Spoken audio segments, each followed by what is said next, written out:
This is the part that will get our cheap BMW 430D back on the road. And just like the smart people that we are, we didn't decide to look at the reviews before we ordered the parts. But the parts are here now, they're going to get fitted to the car, everything is stripped down. If you haven't seen the previous video of us taking the engine out, we'll go a bit further back before we start with the rebuild.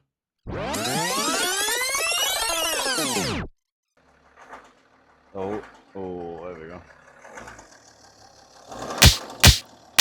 And that is a sound you don't want to hear on any engine. So it was knocking, we found out it was cylinder 3 rod bearing that has spun. As you can see there, the rod bearing is destroyed and it took the crankshaft out with it. We did look into prices of getting the crankshaft fixed, but everyone recommended not to. So we done the next best thing and bought an eBay kit. The kit comes with a crankshaft, an oil pump, one rod, which funnily enough we needed, so it's obviously a common problem on the M57s. And then it just doesn't come with bolts. So we've ordered all new bolts. They should be coming soon, along with the head gasket, because the head's got to come off. And then we can see if we can get this BMW running by the end of this video. We all had a lot of fun stripping this engine down, and now the final piece of the puzzle is out. The old crankshaft is removed, made space for the new crankshaft. All we have to do before then is get everything cleaned and ready for measuring. Tom, he's had enough of recording for one day. It did take us quite a good few hours to get everything stripped down. But we'll get back with you when everything is thoroughly cleaned and we're ready to take the measurements and see how bad this crankshaft really is. Alright, we're back and Casper's been busy. As you can see, we've got the whole block ready to go pretty much. Last time you saw the crank on the clips, it was out on the floor. So now everything's put in. We've got all the main bearing caps in, all the main bearings are in. We also have all the rod caps on with the rod bearings, everything measured perfectly. So that's the main thing I was worried about. I was worried about this crankshaft being a little bit off. But every bearing measured perfectly at 0.04. So the tolerances were 0.035 to 0.045. So we're perfectly in the middle there. So we can be confident that all the bearing clearances are good.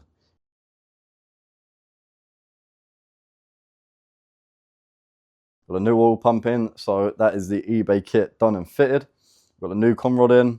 We've got the piston fitted. So everything is done here. We've got the chains on as well and the cap on. That was just to get on the engine stab. We didn't really want to record it while it was on the floor. So we've got all that done and ready to go.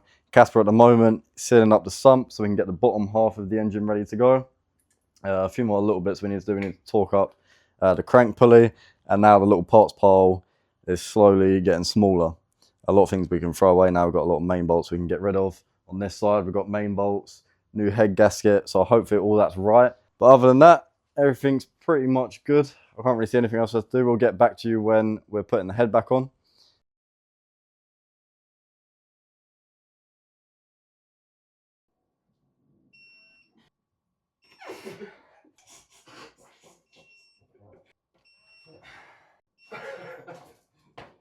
Put your foot back.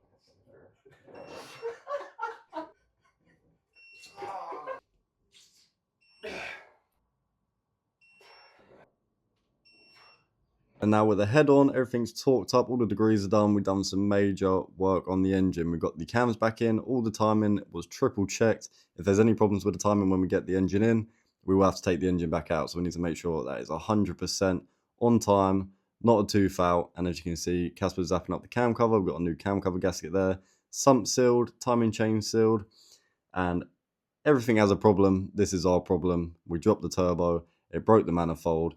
But 2 days later, we got a new one. And then with YouTube magic, as you can see, the engine is fully back together. Last bit we need to do is put the flywheel on. Then it's ready to go back in the car. And we did not waste any time doing it. We want to see this thing start now. So we dropped it in. Everything from this point went fairly smooth. We was just triple checking everything to make sure everything's tight. So there's no issues when we're starting it. And then the first time we start it, we'll make sure the injectors are unplugged so we can circulate some oil. Make sure we have oil pressure. And we can get them all back on and it will be ready to start. So oil's in, coolant's in, and now you're about to hear the engine turn over for the first time.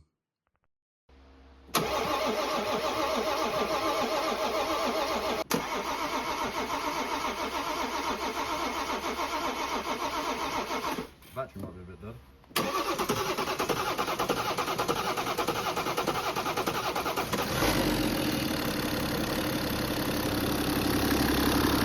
And once it got that fuel pressure that it needed, it finally started and it sounds amazing. A million times better than when we first bought it. Got the new eBay crankshaft in it, new bearings, and everything is running great. That was a big point for us. We was extremely happy that this is running. We just needed to triple check everything, make sure there's no fuel leaking, make sure there's no coolant leaking, make sure there's no oil leaking, and then we can take it for its first test drive. There's still a lot to do. We've got to put all the covers on. We need to put all the under trays on. We need to make sure the gearbox oil is at the correct level because it did drain out a little bit. We need to make sure the diff has oil, so we've got new diff oil for that. We're just going to flush it and then get that all good to go as well. So there's still a few bits to do, but we're going to do that off camera. There's not really much we can show, especially being underneath the car on the floor. But we'll get that done, and then you'll see me and Tom go on the first test drive. We're going to take it on the motorway, try and burn all of the smoke out of the engine off. It's going to be very smoky because there's a lot of oil on the turbo where we've had everything off and everything's been sitting. But it's going to be a fun drive, and then we can finally see how well this car works under some load. So at the moment, eBay Crankshaft's holding up. I'm pretty happy with it, especially with all the measurements. So we're about to see that now. All the hard work is done. Me and Tom are finally on the road. We're on the M25, so it's going to be the first drive. We're going to try and pull over somewhere nice to show you the car, show you how it's been finished. But as you saw in the last video, we had it turning over, got it started, and everything's been running fine since.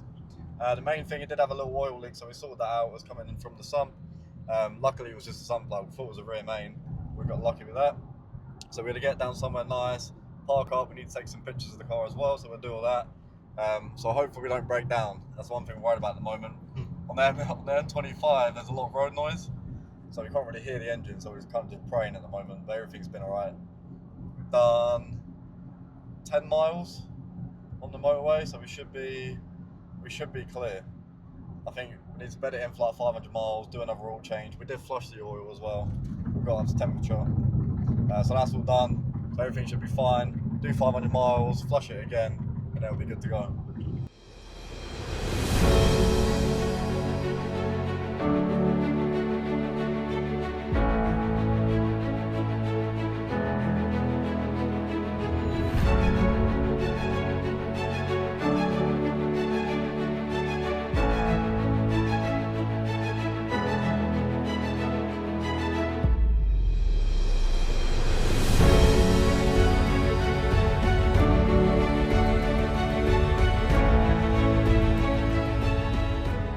So we made it 100 miles now. We just parked up. The car's looking good. Everything's clean.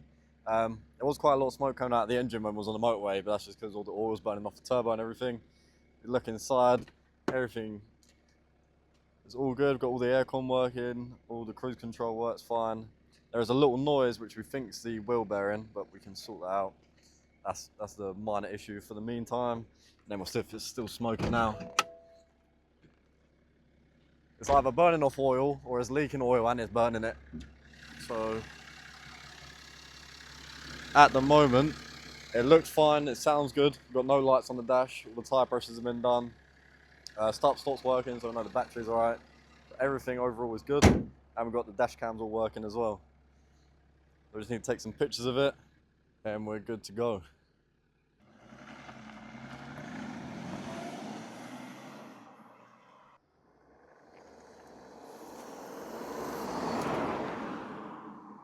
And that is the end of this video. I want to thank you so much for watching. As you can see now on the screen, we have the cost breakdown. So the car itself, don't know why it's not on the list, but the car itself was £4,100. And then as you can see, total spend with tools, we had to buy the engine crane, engine stand, we had to buy microphones to do the videos, we had to buy other stands for the phone. So that was £6,587. So that's including all the tools, microphones that we bought to do this, and then without the tools, there's another price just below that at £5,976. So £6,000 just for the car. If you had the tools already, that's how much you would be in. So for what it's worth, these cars usually go around 10 to 15,000, so pretty good. We're pretty much around half price on the car.